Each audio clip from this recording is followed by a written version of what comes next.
Good morning all of student.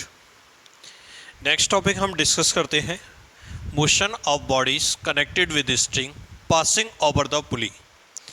इस तरीके के क्वेश्चंस हमारे पास किस तरीके से, जैसे मान के चलो दो बॉडीज़ दे रखी है, तीन बॉडीज़ दे रखी हैं, हमने क्या किया, उन्हें किसी स्ट्रिंग से कनेक्ट कर दिया, मासलेस स्ट्रिंग लेके चलेंगे और हम क्या करते हैं, इसको पुलीस के ऊपर से गुजार देते हैं। कोई भी हमारे पास पुली कनेक्टेड है, like an example, first example मैं लेके चलता हूँ। ये मेरे पास कोई पुली गिवन है, ये मेरे पास कोई भी पुली दे रखी है। आपने देखा होगा जैसे पिक्चर्स वगैरह में कुएं पे हमारे पास क्या होती है, पुली होती है, उससे रस्सी डाल के अपन क्या करते हैं, पानी खींचने का काम करते हैं। इस तरीके की हमारे पास कोई पुली दे रखी है। हम लोग इस पुली को फ्रिक्शन लेस पुली मान के चलेंगे, मतलब इस तरह में किसी भी तरीके का कोई फ्रिक्शंस नहीं है, फ्रिक्शन लेस आपके पास पुली है।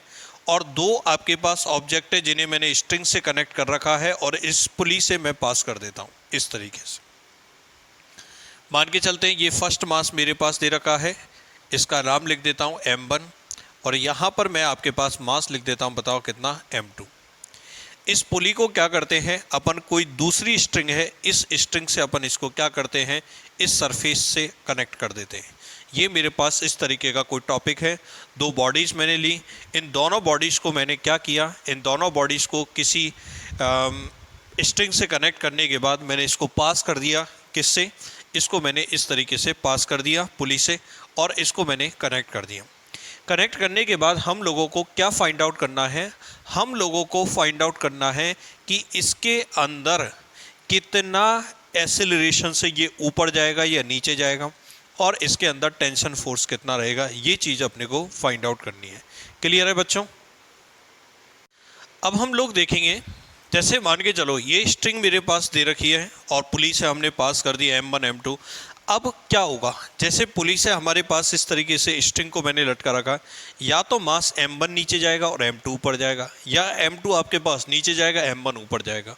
अब ये कैसे पता लगेगा, if m1 is greater than m2 then हम क्या बोलेंगे, मास m1 वाला जो ऑब्जेक्ट होगा वो नीचे जाएगा और यदि आपके पास m2 वाला किधर जाएगा, ऊपर जाएगा। और यदि आपके पास कंडीशन दे रखी है m1 is less than m2, इस कंडीशन में आप कहोगे m1 वाला जो पार्टिकल हमारे पास दे रखा है ये जाएगा आपके पास ऊपर और m2 वाला जाएगा नीचे। लेकिन हमारे पास एक बहुत अच्छी फैसिलिटी है इसके अंदर, चाहे कोई भी पार्टिकल को, जैसे आपने m1 is greater than m2 वाले में वैसे अपन कहते हैं कि m1 आपके पास नीचे जाएगा और m2 ऊपर जाएगा। अब मान के चलो किसी बच्चे ने ये कह दिया, सर मैंने तो इस तरीके से कंसीडर कर दिया कि m2 ऊपर जा रहा है और m1 नीचे जा रहा है, तो कोई दिक्कत नहीं है। इस कंडीशन में जो एक्सेलरेशन की वैल्यू हमारे पास आएगी वो नेगेटिव आएगी। नेगेटिव एक्सेलरेशन का मतलब है जो डायरेक्शन आपने मानी है वो गलत मानी है, इसके ठीक विपरीत आपके पास कंडीशन हो, केवल एक स्टेटमेंट अपने को मानना पड़ेगा। ओके, तो मैं यहाँ पे क्या अपने को फाइंड आउट करना है, इस कॉम्बिनेशन के अंदर एक्सेलरेशन ऑफ बॉडीज़ ये मैं फाइंड आउट करना चाहता हूँ। एक्सेलरेशन ऑफ बॉडी ये फाइंड आउट करेंगे और एक अपन फाइंड आउट करेंगे tension in string by which bodies are connected, by which bodies are connected.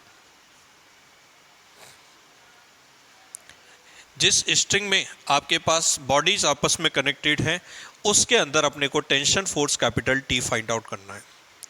अब टेंशन फोर्स तो ऑलवेज, हमेशा, वी नो डैट, हमेशा ऑब्जेक्ट से दूर की तरफ रहता है, ये टेंशन फोर्स कैपिटल T रहेगा।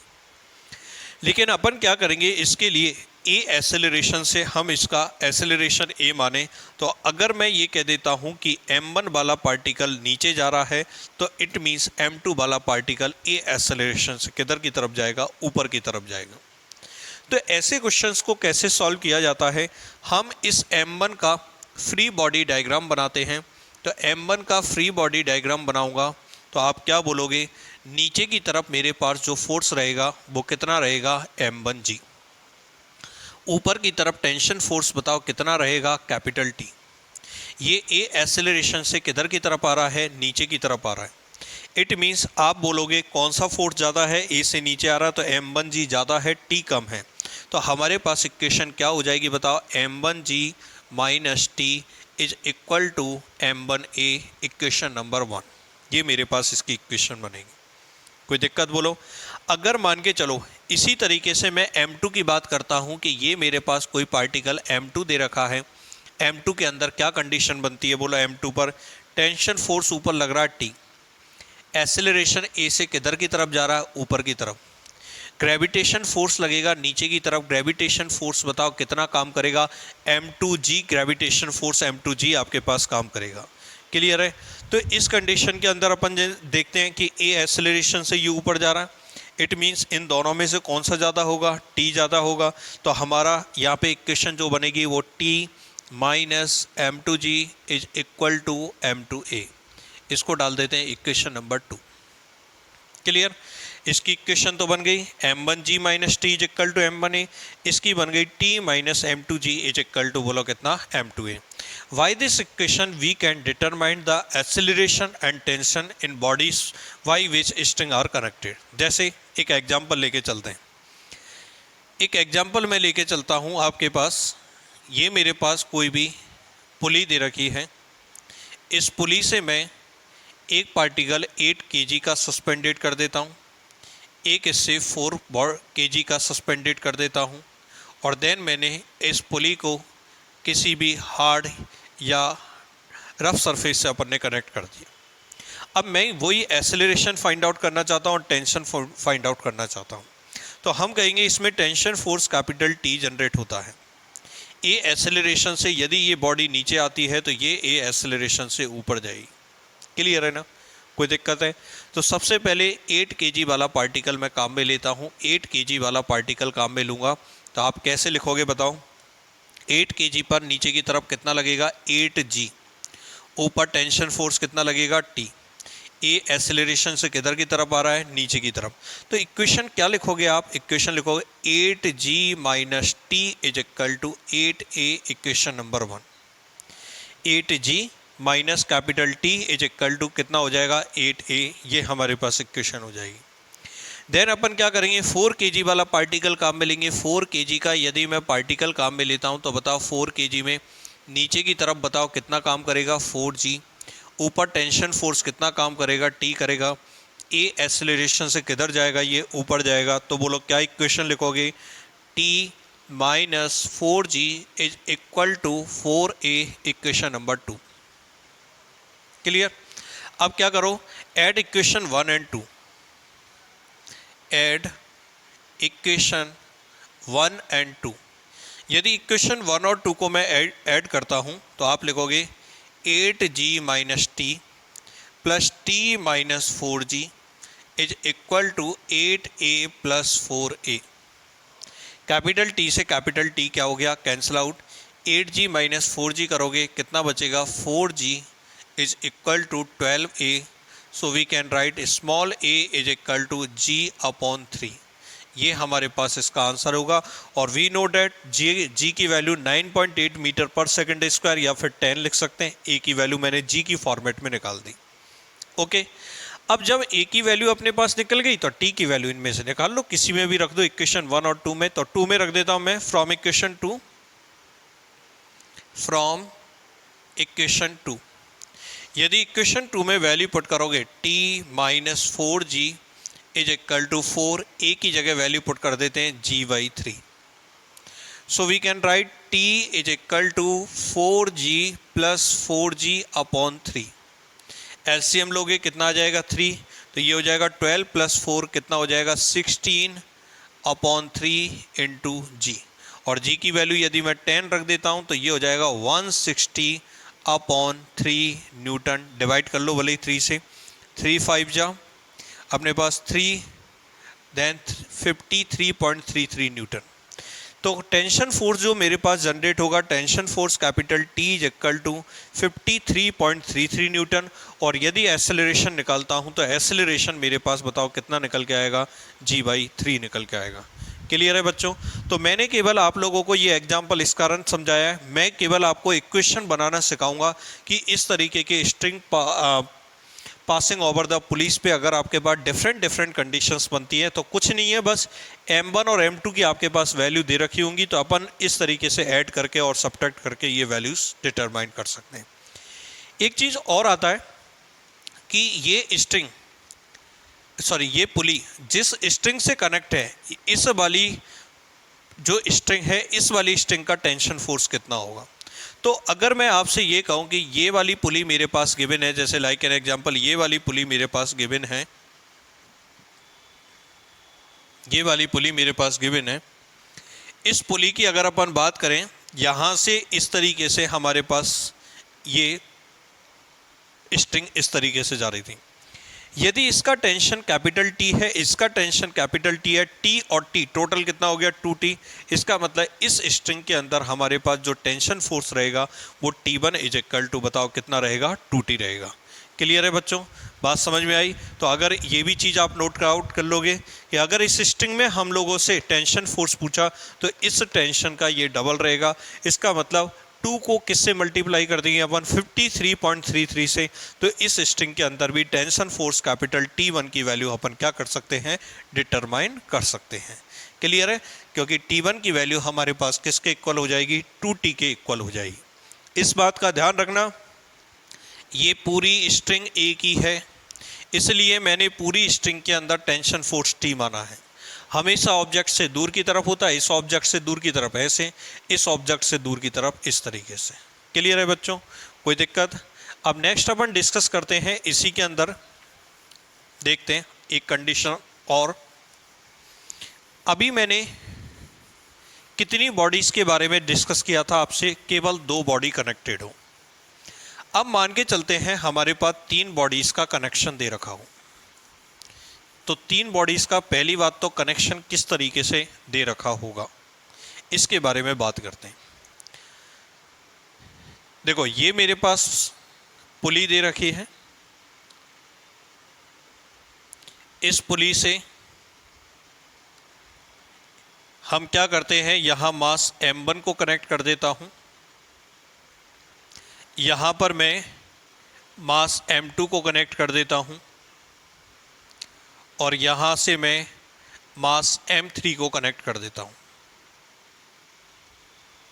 इसको मैंने m1, इसको m2, इसको m3, और इस स्ट्रिंग को वापस, इस पुली को इस स्ट्रिंग से मैंने कनेक्ट कर दिया।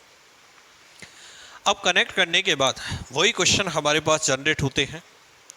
एक तो टेंशन फोर्स, अब यहाँ पर देखेंगे m1 और m2 के बीच में एक ही स्ट्रिंग है, इसलिए इस पूरी स्ट्रिंग में तो टेंशन फोर्स सेम रहेगा। और ये देखो m2 और m3 के बीच में अलग से स्ट्रिंग दे रखी है, तो इसका टेंशन फोर्स अलग होगा। तो मान के चलते हैं इस m1 और m2 के बीच में जो स्ट्रिंग लगी हुई है, m1 और m2 के बीच में, इसमें जो टेंशन फोर्स अपन मानेंगे वो T1 मान लेते हैं। और नेक्स्ट अपन बात करते हैं m2 और m3 के बीच में जो स्ट्रिंग लगी हुई है, m2 और m3 के बीच में स्ट्रिंग जो लगी हुई है, इसका टेंशन फोर्स मैं T2 मान के चलता हूँ। ठीक है ना। ए एक्सेलरेशन से मान के चलते हैं, यहाँ पर हमारे पास वेट ज़्यादा है तो एक्सेलरेशन ए, तो m1 वाला ऊपर की तरफ चला जाएगा। तो इसमें टेंशन फोर्स दिखा दूँ T1, इसमें भी टेंशन फोर्स T1, इसमें टेंशन फोर्स निकालेंगे तो T2, इसके हिसाब से निकालोगे तो ऊपर, इसके हिसाब से निकालोगे नीचे। ये लो दोनों के लिए अलग अलग निकाल दें। ऐसे निकालोगे m3 के लिए टेंशन फोर्स ऊपर, m2 से दूर की तरफ इधर की तरफ होगा ये T2। तो टेंशन फोर्स की डायरेक्शन मैंने दोनों दिखा दी, ऊपर और नीचे। ये वाली डायरेक्शन किसके लिए, m3 के लिए, ये वाली डायरेक्शन किसके लिए, m2 के लिए। क्लियर, कोई दिक्कत है यहाँ तक। चलें अपन सबसे पहले m1 को लेते हैं। यदि m1 के लिए अपन फ्री बॉडी डायग्राम बनाते हैं तो m1 के लिए FBD क्या बनेगा, ए एक्सेलरेशन से किधर की तरफ जा रहा है, ऊपर की तरफ। टेंशन फोर्स बताओ कितना दे रखा है T1, और नीचे की तरफ एक्सेलरेशन जो दे रखा है, सॉरी वेट फोर्स जो दे रखा है वो कितना दे रखा है, m1g। तो हम लोग इसके लिए लिखेंगे इक्वेशन, तो इसके लिए इक्वेशन क्या लिखेंगे बोलो, T1 minus m1g is equal to m1a, equation number 1। T1 ऊपर है, ऊपर जा रहा, T1 minus m1g is equal to m1a, पहला काम खत्म। अब m2 को ले लो, इस m2 वाले पार्टिकल को मैंने लिया, इस M2 पर कौन कौन से फोर्सेज लग रहे हैं? M2 पर नीचे की तरफ लग रहा है टेंशन फोर्स T2, ऊपर की तरफ फोर्स काम कर रहा है T1, और इसका वेट फोर्स नीचे की तरफ काम करेगा। वेट फोर्स कितना काम करेगा बताओ? M2G। और कितने एक्सेलरेशन से चल रहा है? ये A एक्सेलरेशन से चल रहा है। तो एक चीज़ बताओ, ये T2 और M2G तो एक ही डायरेक्शन में है ना, T1 अपोजिट डायरेक्शन में। इसका मतलब T2 प्लस M2G में से मैं किसको सब्ट्रैक्ट करूँगा? T1 को। इसका मतलब M2G प्लस T2 में से मैं सब्ट्रैक्ट करूँगा T1 को, और ये मेरे पास आ जाएगा M2A, equation number 2। M2G plus T2, इसमें से सब्ट्रैक्ट करेंगे T1 को, आंसर आ जाएगा M2A। अब M3 को ले लो। यदि M3 वाले को मैं लेता हूँ तो ये M3 मेरे पास हो गया। बताओ नीचे की तरफ कितना काम कर रहा है? M3G। ऊपर की तरफ टेंशन फोर्स कितना काम कर रहा है? T2। कितने एक्सेलरेशन से चल रहा है? A एक्सेलरेशन से नीचे। तो आप किसको ज़्यादा मानोगे? M3 को ज़्यादा मानोगे। तो M3 में से किसको सब्ट्रैक्ट कर देंगे? T2 को। M3G में से सब्ट्रैक्ट करोगे T2 को, और आंसर हमारे पास M3A। इसको डाल देते हैं इक्वेशन नंबर 3। तो M3G minus T2 is equal to M3A, ये अपने पास इक्वेशन नंबर 3 आई। तो 3 इक्वेशंस मेरे पास दे रखी है, और 3 ही मेरे पास अननोन क्वांटिटी है। बताओ 3 अननोन क्वांटिटी कौन कौन सी हो गई? एक तो हो गया ये टेंशन फोर्स T1, एक टेंशन फोर्स मेरे पास बताओ क्या हो गया? T2, और एक एक्सेलरेशन मेरे पास स्मॉल a, ये हो गया। और ऐसे क्वेश्चंस को सॉल्व करने के लिए हमारे पास क्या तरीका होता है? इनको सॉल्व करने के लिए ये होता है, अगर 3 अननोन क्वांटिटी है तो 3 इक्वेशन चाहिए, 2 अननोन क्वांटिटी है 2 इक्वेशन चाहिए, 4 अननोन क्वांटिटी है 4 इक्वेशन चाहिए। तो 3 अननोन क्वांटिटीज है और 3 ही हमारे पास इक्वेशन दे रखी है। हम इन तीनों इक्वेशंस को सॉल्व करके, ऐड करके, सब्ट्रैक्ट करके, जो भी कुछ ऐड करके हम क्या कर सकते हैं? आपके पास एक्सेलरेशन A, T1 और T2 की वैल्यू फाइंड आउट कर सकते हैं। क्लियर है बच्चों?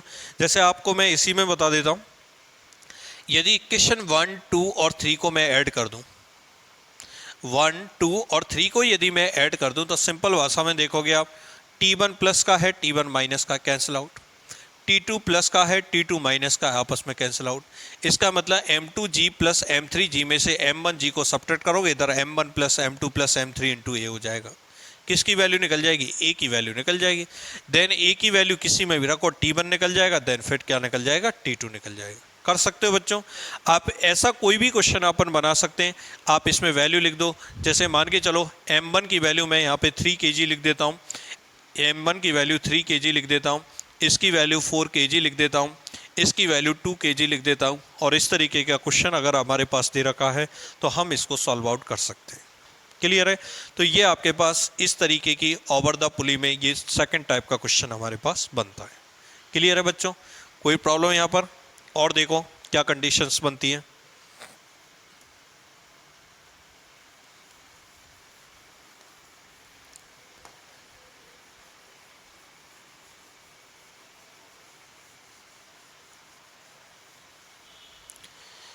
एक कंडीशन और देखते हैं।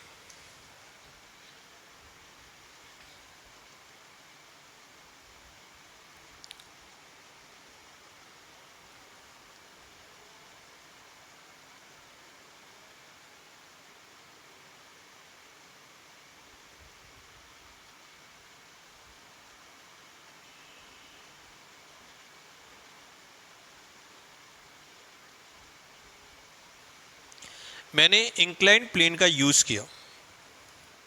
इस इंक्लाइंड प्लेन के एंगल को मैं लिख देता हूं अल्फा। देखो इस तरीके से पूरी एक ही स्ट्रिंग हमारे पास दे रखी है, लेकिन इस स्ट्रिंग को कैसे कर रखा है? इंक्लाइंड प्लेन पर रखा हुआ है। ये स्मूथ सरफेस है, ध्यान रखना, स्मूथ सरफेस। जब फ्रिक्शन आएगा, जब फ्रिक्शन की भी बात करेंगे, स्मूथ सरफेस दे रखी है ये, मतलब किसी तरीके का कोई फ्रिक्शन नहीं लग रहा।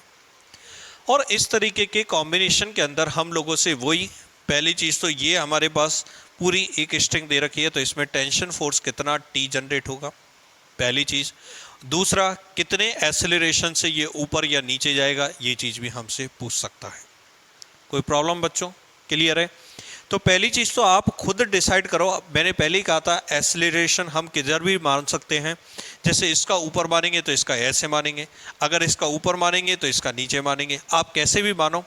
अगर आपकी कैलकुलेशन में एक्सेलरेशन की वैल्यू पॉजिटिव आती है तो समझ जाना जो भी आपने लिया है एक्सेलरेशन वो बिल्कुल सही है। और अगर एक्सेलरेशन आपके पास मान के चलो नेगेटिव आ रहा है तो इट मीन, जैसे मैंने ऐसे लिया और एक्सेलरेशन नेगेटिव हो गया, इट मीन्स डायरेक्शन ऊपर नहीं होगी, डायरेक्शन किधर होगी, नीचे। बस इसलिए ये सुविधा बहुत अच्छी है अपने पास, यहाँ पर कैसे भी आप डायरेक्शन ले सकते हैं। क्लियर है बच्चों? मैं अभी ऐसे मान के चलता हूँ कि ए एक्सेलरेशन से इधर आ रहा है, ये ए एक्सेलरेशन से ऊपर जा रहा है, टेंशन टी मान लेता हूँ, इसमें भी टेंशन फोर्स टी मान लेता हूँ। अब इसकी इक्वेशन कैसे बनाएंगे वो चीज़ अपने को सीखनी है। तो सबसे पहले इस वाले को लेके चलो, ये सरफेस जो दे रखी है ना इसको लेके चलो, इस पर ये m1 पार्टिकल दे रखा है और इधर टेंशन फोर्स टी दे रखा है। क्लियर है ना? ये एंगल बताओ कितना दे रखा है, ये एंगल अल्फा दे रखा है। नीचे की तरफ जो फोर्स हमारे पास दे रखा है, ये फोर्स हमारे पास दे रखा है m1g। ये फोर्स मेरे पास बताओ कितना दे रखा है, m1g। और मैंने कहा था m1g के यदि फैक्टर करते हैं तो ये वाला कंपोनेंट मेरे पास आएगा m1g कॉस अल्फा और ये वाला कंपोनेंट मेरे पास आएगा m1g साइन अल्फा। ये अपन पहले ही डिस्कस कर चुके हैं लास्ट क्लासेज में। ठीक है, लास्ट क्लास में मैंने डिस्कस किया था इस तरीके से, और ये एंगल भी मैंने बता दिया था कैसे आया था। मैंने कहा ये एंगल अल्फ़ा, तो ये एंगल भी अल्फ़ा, इस पर परपेंडिकुलर खींचेंगे ये 90 माइनस अल्फ़ा, और देन इसके साथ परपेंडिकुलर खींचेंगे तो ये 90 माइनस अल्फ़ा, तो ये एंगल भी कितना हो जाएगा, अल्फ़ा। तो इसी एंगल को मैंने अल्फ़ा लिखा, m1g के फैक्टर की m1g कॉस अल्फ़ा, ये m1g साइन अल्फ़ा। ठीक है, अब देखो m1g कॉस अल्फ़ा तो बैलेंस हो जाएगा नॉर्मल फोर्स से, इससे तो कोई दिक्कत है नहीं, इसको तो हटाओ नॉर्मल फोर्स। हम तो ये कह रहे हैं ये ए एक्सेलरेशन से ऐसे जा रहा है, तो बताओ ए एक्सेलरेशन से इसको कौन बढ़ा रहा है, m1g sine alpha. Tension force कैसी डायरेक्शन में हो गया, अपोजिट डायरेक्शन में हो गया। तो इसकी जब इक्वेशन लिखोगे तो आप ऐसे ही तो लिखोगे m1g sine alpha minus capital T is equal to m1a। बोलो m1g साइन अल्फ़ा इसको आगे की तरफ बढ़ाएगा, टेंशन फोर्स अपोजिट डायरेक्शन में हो गया, so m1g sine alpha minus capital T is equal to, बोलो मैं क्या लिख सकता हूँ, m1a। ये मेरे पास फर्स्ट इक्वेशन यहाँ से जनरेट हुई। क्लियर हुई बच्चों? अब बताओ m2 के लिए बात करते हैं। तो m2 के लिए यदि मैं बात करता हूं तो ये मेरे पास m2 हो गया। ये क्या हो गया, m2। ऊपर की तरफ क्या काम करेगा, टेंशन फोर्स T काम करेगा। नीचे की तरफ क्या काम करेगा, m2g काम करेगा। और ये a एक्सेलरेशन से ऊपर चल रहा है, a एक्सेलरेशन से किधर चल रहा है, ऊपर चल रहा है। अब यदि ये a एक्सेलरेशन से ऊपर चल रहा है, इसका मतलब ये कैपिटल T ज़्यादा है, m2g कम है, तो इसकी इक्वेशन बनाओगे T माइनस m2g और इज इक्वल टू, बोलो कितना, m2a। ये लो, तो दो इक्वेशन हमारे पास जनरेट हो गई। अल्फ़ा दे रखा होगा, m1 m2 दे रखा होगा, दो ही तो अननोन क्वांटिटी है, बोलो क्या, T और a, दो अननोन क्वांटिटी है और दो इक्वेशन मेरे पास जनरेट हो गई। इनको ऐड करके सब्ट्रैक्ट करके हम किसकी वैल्यू निकाल सकते हैं, टी की वैल्यू निकाल सकते हैं या फिर स्मॉल a की वैल्यू निकाल सकते हैं। क्लियर है बच्चों? तीन कंडीशंस आपकी क्लियर होती है। नेक्स्ट क्लासेज में रिमेनिंग पार्ट अपन डिस्कस करेंगे। Thank you.